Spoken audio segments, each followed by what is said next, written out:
Hello, Harvest Vineyard Church family.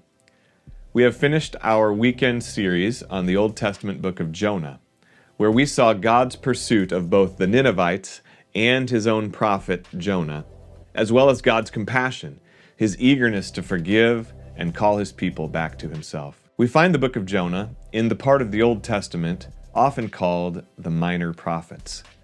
This is a set of 12 Hebrew prophets at the end of the Old Testament, and may be the most neglected section of the Bible. I mean, let's face it, the names are difficult to pronounce. Habakkuk, Haggai, Zephaniah.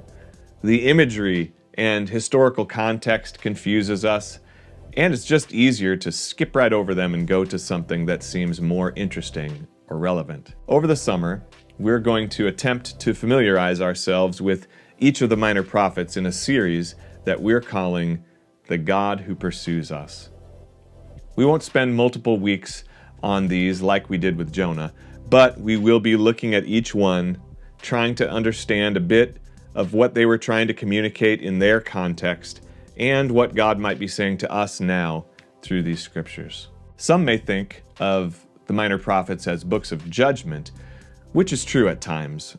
However, they also paint a picture of a God whose scandalous love never stops pursuing the very people who broke his heart. The minor prophets were mostly written after Israel had turned its back on God, and through the prophets, God lays out his plan of restoration for Israel, eventually pointing to a coming Messiah, Jesus, who would heal and redeem what their sin and waywardness had messed up. We have a God who relentlessly pursues us, and in his love is ready to forgive and embrace us as we turn to him. I hope you can join us as we explore this together over the summer.